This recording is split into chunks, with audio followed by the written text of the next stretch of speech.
cold, Aunt Jane. Are you sure you shouldn't stay at home? Go back to bed. Oh, it's only a little flower arranging, my dear Bunch. I'm sure I can manage. Oh, Julian only heats the church at service times. It'll be as cold as the grave in there. My bed might be warm, but it's one step closer to the grave. Look at poor Mr. and Mrs. Munday. She had a stroke a week ago, and now he's come down with pneumonia. I know. That's why I'm trying to make you look after yourself. I'd rather be making myself useful. Oh, you're fat. Arthur, would you mind holding the flowers so I can get it? Oh, no, I'll get it. Oh. Thank you.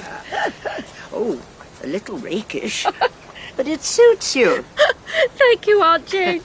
Now let's get inside before we catch our deaths. Oh. Oh, I wish we had some lilies. I get so tired of these scraggy chrysanthemums. Well, it may be chilly, but... Oh, see the sun through the east window. Oh, like jewels, isn't it?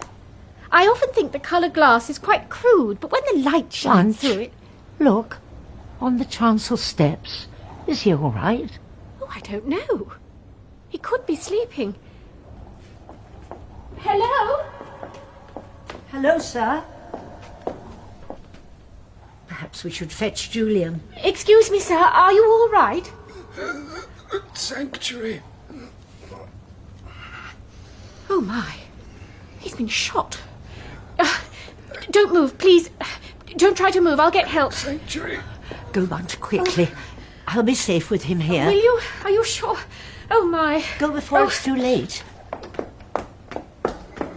It's all right. It's all right. You're safe here. Help is on its way. Jewel. Yes, the light is pretty. Or did you mean Julian? Did you come here to find him? If you could tell me. Please. Please. Oh, no. Oh, Bunch. Bunch. Agatha Christie's Sanctuary, dramatised by Joy Wilkinson. We moved him in here, Julian and I and Dr. Haydock. We thought he'd be more comfortable, but he never regained consciousness. Internal bleeding. There was nothing more you could have done. No, that's what the doctor said, didn't he, Aunt Jane? He'd been shot at close quarters, rolled his handkerchief up into a ball and plugged the wound with it in an attempt to stop the bleeding. Oh, the poor man. Could he have gone far, Inspector? With a wound like that? Well, a mortally wounded man has been known to pick himself up and walk along the street as though nothing had happened, only to collapse 10 minutes later. The shooting could have occurred some distance from here. That's something, if it didn't happen in the church. He could have shot himself, dropped the revolver and staggered towards the church. I suppose he may have regretted the suicide, wanted some kind of forgiveness. Sanctuary? That's what he was looking for. That's what he said when we found him, Sanctuary, and Julian. Although my husband is certain that he never knew the man. It may have been Jewel, not Julian. He could see the light from the east window. Did he say anything else? Nothing that made any sense. He said, please, twice. They were his last words. Please what? I don't know. He was grasping at his side as he said it.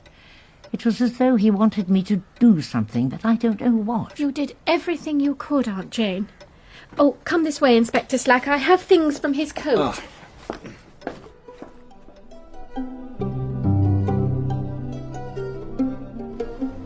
Here, look. There was just his wallet, an old watch, and the return half of a ticket to London. I hope you don't mind that we went through his coat.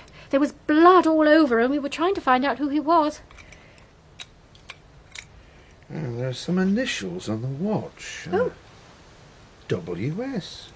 Oh, well, that's a start. I'll get back to the station and see what more I can find out. Please do call if there's any news. I will, and you take good care of your aunt. I will.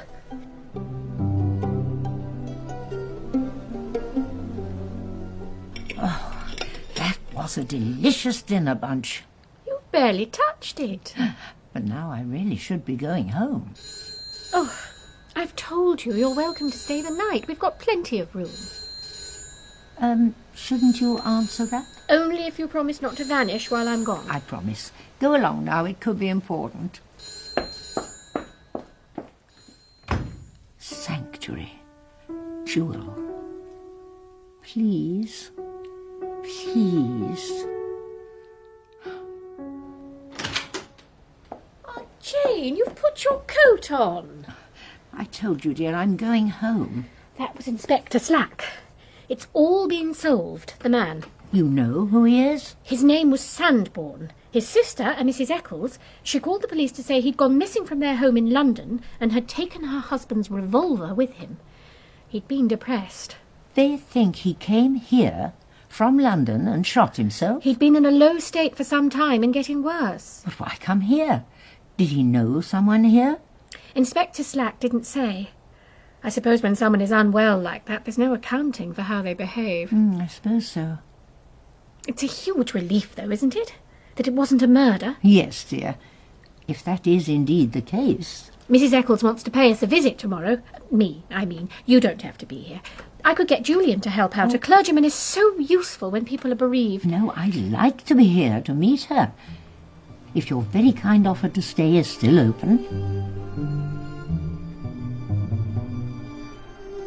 It's been a terrible shock, as you can imagine. A terrible shock. Yes, I'm sure it must have been. Can I offer you some tea, Mrs. Eccles? Oh, no, it's very kind of you, I'm sure, but I just came to find out about poor William, what happened, what he said and all that, you know. Do you really think your brother could have shot himself?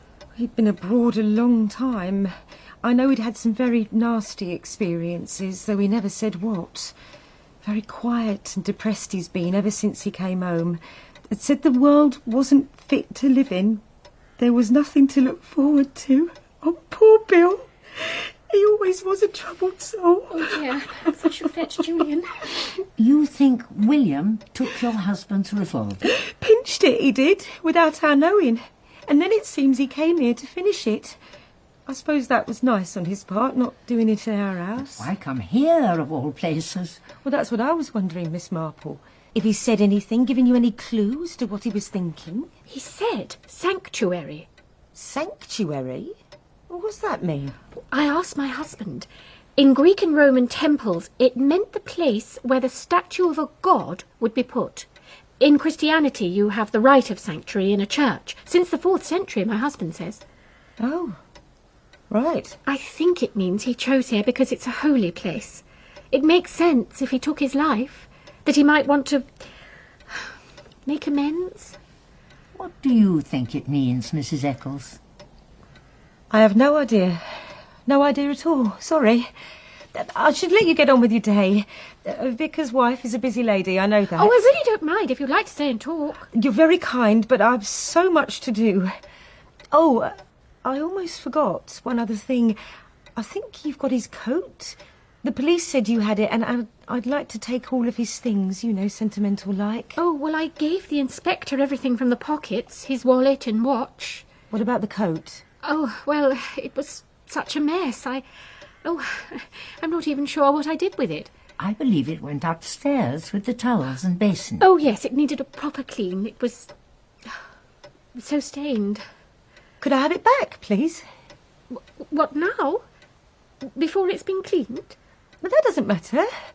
It's the last thing that he wore. I'd really like to have it, if it's not too much trouble, please. No, of course, it's I'll no get trouble. it, Bunch. You stay here. I won't be a moment.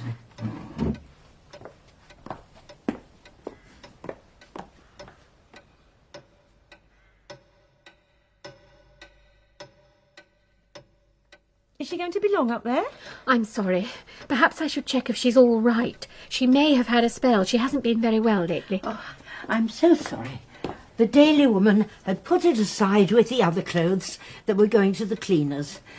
It took a while to find, and then I've done it up in brown paper. Oh, you didn't need to do that, Miss Marple. Oh, I wanted to do anything I can for Mr. Sandbourne. Well, it's appreciated, I'm sure. I'll be on my way now. No need to show me out.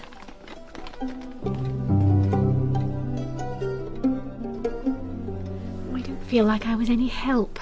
Perhaps I should have got Julian in to console her. I don't think she was really in need of any consolation. What do you mean? I don't believe she was his sister.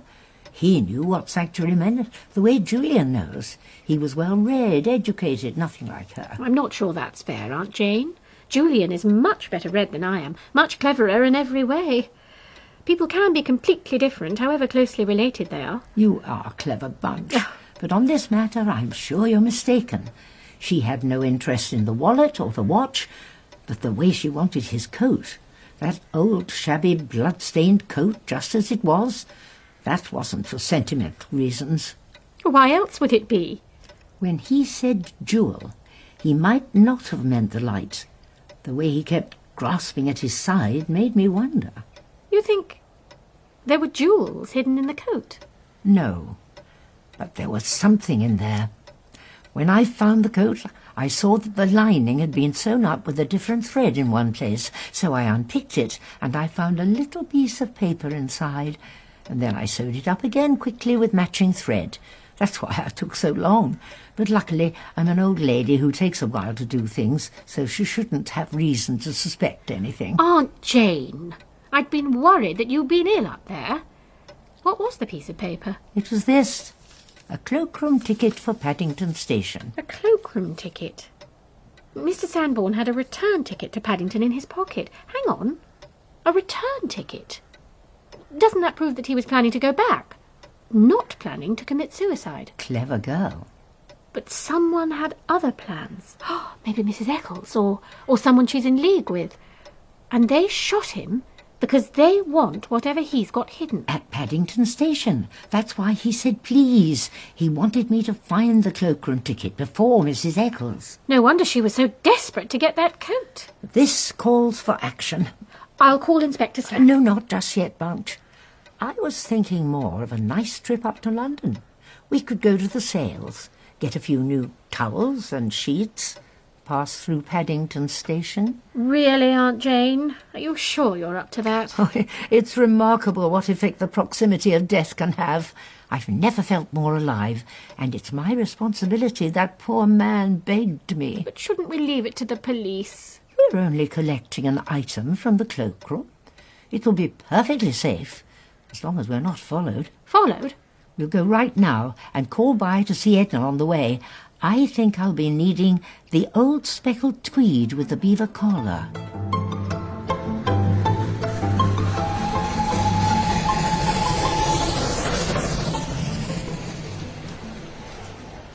Bunch, do you really need more glass cloths? Always, and they're very cheap. Although not as cheap as the ones that awful woman managed to snatch from me. People are ruthless when there's money to be saved. Or jewels to be gained. Oh, look, there's Edna. Edna! Oh, nice to see you here, Miss Marple. So kind of you to give me the afternoon off. Well, you're still working after a fashion. Have you got that, Envelope. Ma'am, here you are. Excellent. Now then, off you pop and have a lovely afternoon. I'll see you back at home this evening. Enjoy the sales, ma'am. Don't go overdoing it. I've only bought a face cloth. Don't worry, Edna. I'll take care of her. Now, if you've got enough glass cloths, let's make a phone call to Inspector Slack before we go home. Via the cloakroom at Paddington? Have you got the ticket? I have indeed.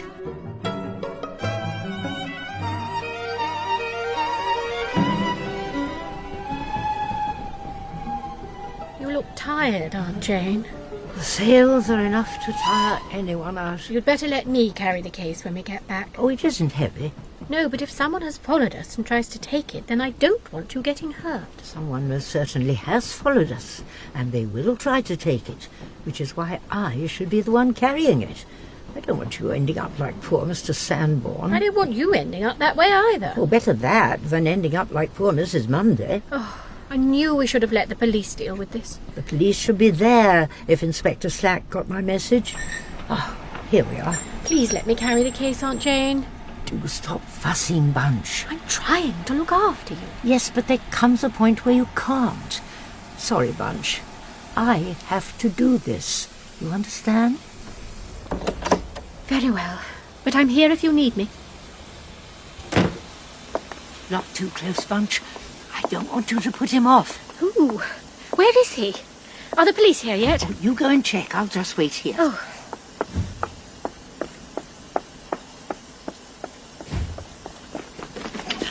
go with the case, old lady. I beg your pardon. You heard me, and I'm not going to say it again. You let go of her! No, Bunch, get back. I said let go. Oh! Martin! Police! Stop right there! I'm not letting go. So don't you think of running. Steady there, madam. Almost had a nasty fall. Now then, what's going on, sir? Oh, nothing. It's just this old lady picked up my case. I was merely trying to retrieve my rightful property. Are you all right, Aunt Jane? Quite unharmed. But I assure you, sir, the case is mine. Well, there's a simple way to settle this. If the case is yours, sir, what do you say is in it? Well, here's my card. I'm Edwin Moss, a theatrical costumier. This suitcase contains various theatrical properties which I brought down here for an amateur performance. Right, sir. And madam, what do you say is inside? A long speckled coat with a beaver collar and 2 wool jumpers. And a pair of shoes. Oh, of course, I forgot. Just like you got my case mixed up. Typical old lady. Well, let's have a look inside and see then, shall we?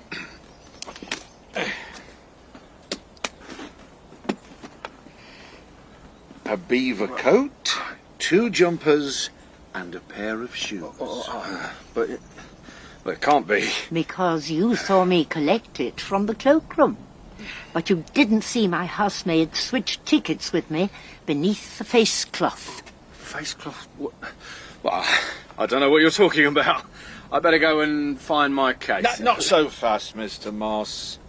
I think you've got some explaining to do at the police station. May we call in at my house on the way, Inspector Slack? I think Edna should be back soon, and I'd like to see what she has picked up in London. She's not back yet, but I can put the kettle on. No, take a seat, Bunch, please. I'm sure you'll find whatever Mr. Moss has to say most diverting. Go on, Moss. If you come clean now, it could go better for you in court, depending on what you've done, of course. Well, I haven't done anything. It was all her idea. Mrs. Eccles, you mean? She's not Mr. Sanborn's sister, is she? She does have a brother who's been abroad and come back a bit touched in the head, but he's still alive. Unlike Bill Sanborn. So who was he? I can help you out there, Mrs. Harmon. It's what I've been looking into this afternoon. We got notification about a prisoner who escaped from Charrington Prison around 48 hours ago. His description matches the dead man's. Sanctuary. Of course. He was being hunted down by the law, so he took sanctuary in the church. Why was he in prison? What had he done? He was a jewel thief many years back now. Maybe Mr. Moss here can tell us more about that? There was a dancer doing turns at the music halls. I don't expect you'll have heard of her, but she had this speciality act. Arabian Nights, like. Aladdin in the Cave of Jewels, it was called. A certain member of an Asiatic royal family fell for her in a big way. He gave her a rather magnificent emerald necklace. The historic jewels of a Raja. The affair didn't last, and he soon moved on to a film star, leaving Zubaydah, that was her stage name, with only a necklace. But she didn't have that for long. It disappeared from her dressing room at the theatre one night and was never seen again. Now, she said it was stolen, but there was a lingering suspicion that she might have engineered it herself for some reason. And what do you think happened to it, Mr. Moss? Me? I know what happened to it. William Sanborn pinched it. He'd once been a man of some education and breeding, but he'd come down in the world and was working for an obscure little jewellery firm that acted as a fence for robberies. And that's how you came across him, I presume, when he acted as a fence for you and Mrs. Eccles? Well, for Mrs. Eccles, certainly. But I'm just the muscle, if you will. I do as I'm told. Don't make any decisions. So Mr. Sanborn stole the necklace and went to prison for it? No, Sanborn went to prison for acting as a fence in several other jewel robberies, but no one ever knew what became of Zubaydah's emerald necklace. Oh, we knew all right. And we knew that he knew. So when we got word from our contacts inside that he'd escaped, Mrs. Eccles got straight on the case. To get hold of the suitcase, which you believed contained the jewels. We tracked him from London to here, caught up with him behind the station, tried to make him see sense, tell us where the jewels were hidden, but he wouldn't play ball. Mrs. Eccles got angry, tried to make him talk, but even with the bullet in him, he still wouldn't.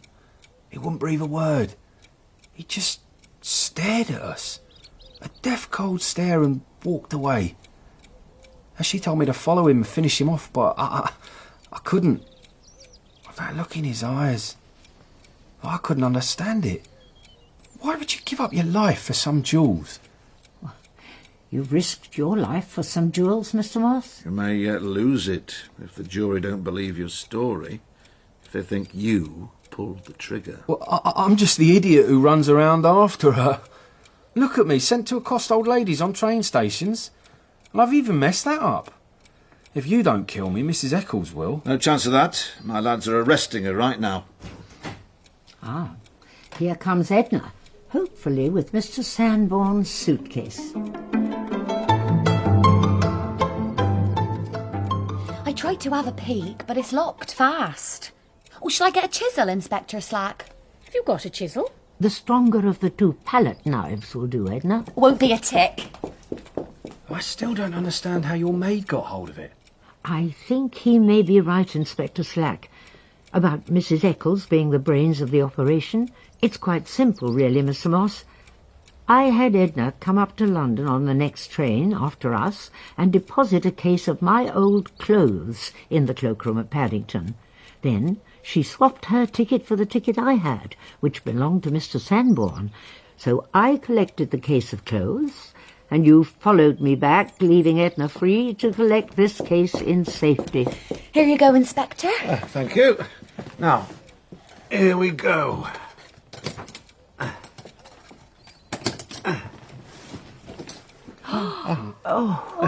Aladdin's cave, the flashing jewels she wore to dance. I don't get it. Where's the necklace? That's just her costume. Well, look at the costume.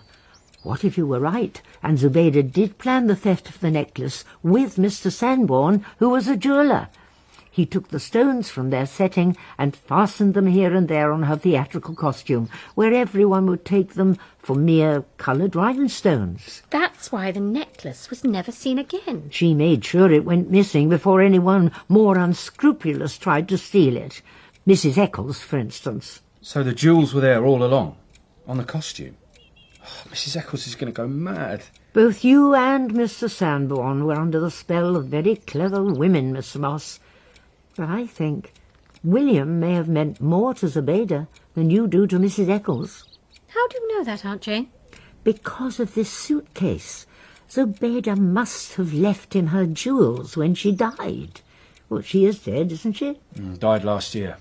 And in her dying days, she sent the cloakroom ticket to Mr. Sanborn, the love of her life, for when he got out. Very clever, Miss Marple, but that doesn't explain why Sanborn broke out of prison now to get the jewels. Or why he came here with the ticket. Or why he used every last ounce of energy in him to make it to the church for sanctuary and for help. Let's see if there are any answers in here.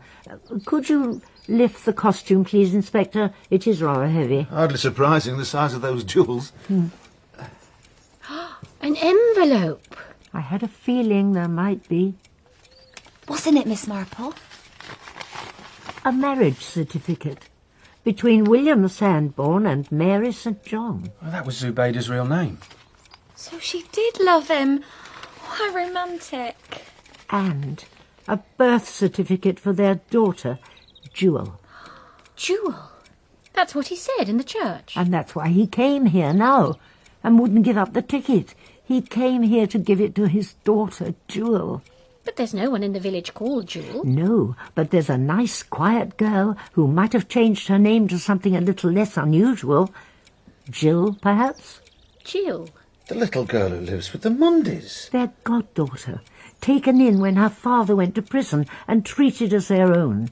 But now, with Mrs. Mundy's stroke and Mr. Mundy falling ill, she's likely to be sent away to live in an institution, which is why her father risked everything to get here and make sure she got this, her inheritance. This will set her up for life. A nice boarding school.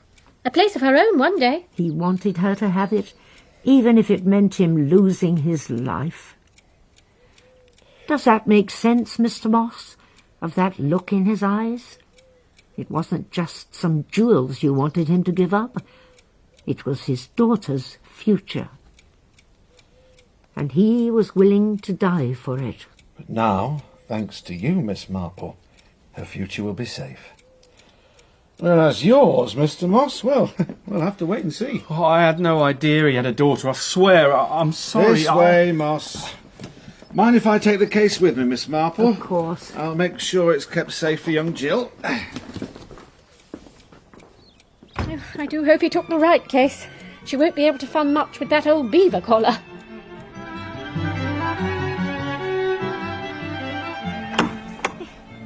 Oh, thank you, Bunch.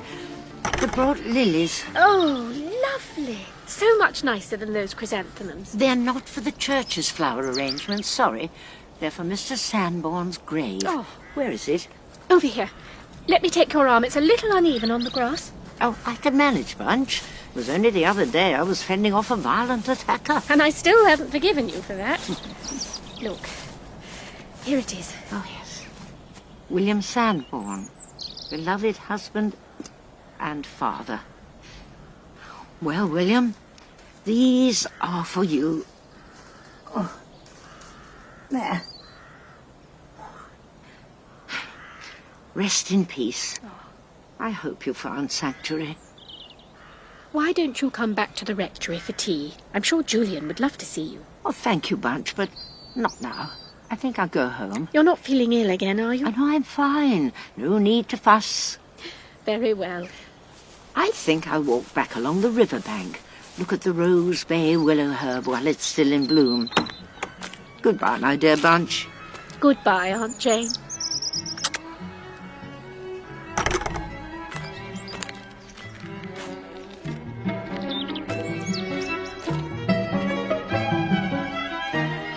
In Agatha Christie's Sanctuary, dramatised by Joy Wilkinson, Miss Marple was played by June Whitfield, Bunch by Rosie Cavaliero, Inspector Slack Stephen Critchlow, Edna Alex Tregear, Mrs. Eccles Sally Orrock, and Edwin Moss by Michael Shelford.